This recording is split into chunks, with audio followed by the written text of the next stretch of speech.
Hi, this is Kim Leppert with Flyleaf Counseling, and I want to talk to you a little bit today about trauma, your brain, and how we can help heal it, and memory.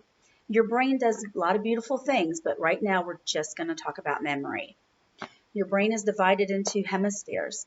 The right side of your brain brings in information using all five of your senses.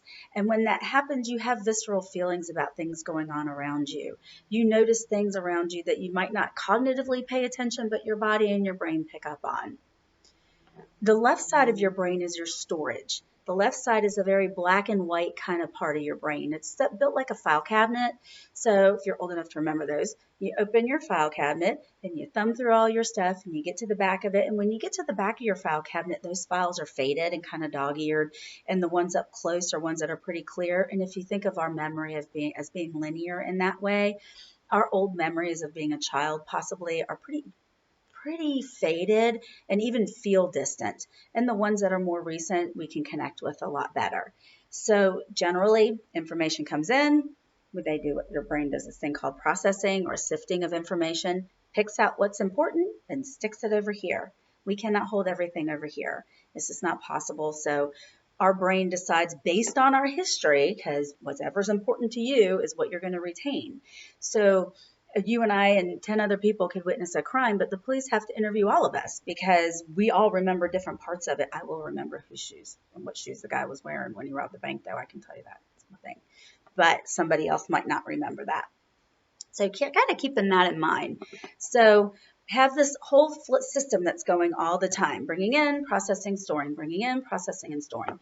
About 80% of our memories here. Let's talk about the 20% that's over here. Over here, you have your active bringing in of information. That information never got sifted. So when you have a memory that's stored over here, it feels active. You remember it with all five of your senses. Most people can recall being at the beach or in the mountains or somewhere in nature where they feel comfortable. And when you close your eyes, you can smell the smells and you can hear the sounds and the birds or whatever it is you got going on or the warm sun on your skin. You can actually viscerally feel good by remembering some things. Music, great one. That does it too. Songs will take you right back to a time in your life that you love. When we have a memory that's stored over here, that's a hard memory, what happens when you remember that one is you also remember it just as clearly. So you remember it with all five of your senses. And by doing that, you create that visceral feeling of dread or of panic, fear of being unsafe.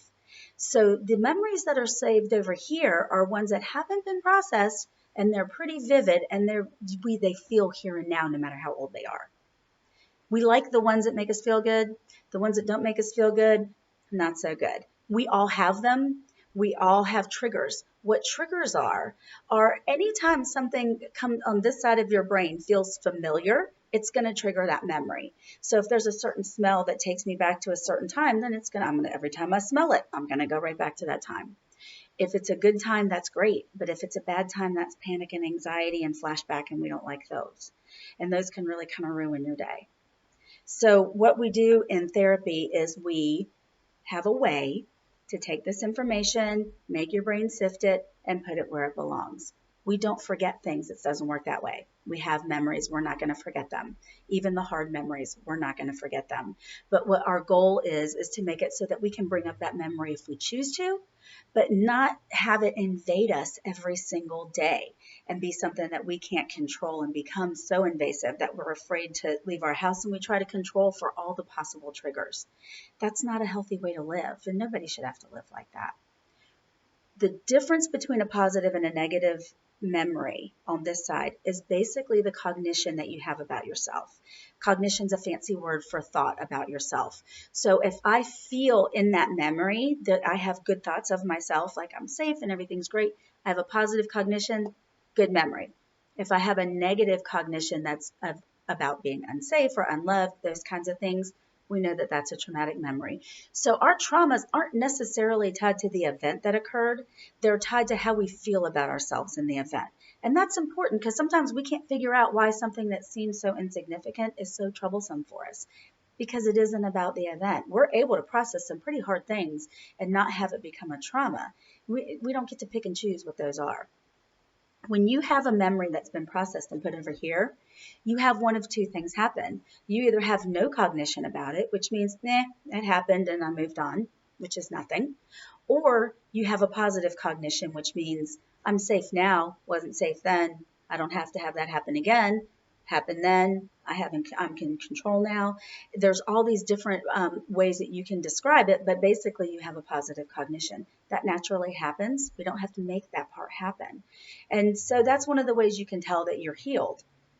How do we treat this? So while this side of your brain is remembering, and while this side of your brain is bringing up information and bringing in new information, this side of your brain is sleeping. It's not doing its job. This is our recall. So through eye movement, which is like, say, here's your eye sockets, through eye movement, not drop my brain, through eye movement, back and forth, we're tapping each side of your hemisphere. So essentially bringing up this information and going, hey guy, wake up. You got a job to do, let's get at it. And we're making that happen and creating that movement. EMDR, eye movement desensitization and reprocessing, was developed in the 80s by Francine Shapiro, and it has been used and perfected and just moved and shifted and changed whatever we have to do to learn how to use this process to help people heal. There are many, many, many practitioners around the world that use this technique and have been trained in it. It's the #1 technique used by the VA to treat veterans because it is so fast and it is so effective. We've treated people with sexual assault. We've treated veterans. We've treated people in accidents. We've just treated people who are having a rough time with EMDR. As a matter of fact, somebody who has performance anxiety, whether it's sports or public speaking, think about it. It's the negative cognition that keeps them paralyzed. It isn't so much the event. So anything that brings up those negative thoughts, we can treat with EMDR. There's a lot of information on EMDRIA, EMDRIA.org. that will give you some insight or maybe videos and research. If you're somebody that needs to see actual science behind all this, they can explain that better on that website. And you can also put in your zip code and find somebody who is skilled and trained and even certified in EMDR. All 4 of us here at Flyleaf are trained in EMDR. 2 of us are certified and the other 2 are working towards their certification. So we're pretty adept at working with trauma and really complex trauma for that matter. So I hope that this was helpful for you. If you have any questions, please give us a call, or you can email us at info@flyleafcounseling.com. You can go on our website, flyleafcounseling.com. I have the worst part with this part of this thing. Flyleafcounseling.com is our website. Flyleaf Counseling is our Facebook page, and info@flyleafcounseling.com is our email. So feel free to contact us. If we can't help you, then somebody else can, I'm sure, and we can help you find them. Also, kind of on another note, we're doing a lot of teletherapy right now, and we're actually doing EMDR via teletherapy. So we're finding it is kind of a safe space for it. Nothing beats face-to-face in the office, but this does work. So give us a call if we can help, and hopefully we can. Hope you have a really good day. Be kind to yourself, and I hope this was helpful. Bye.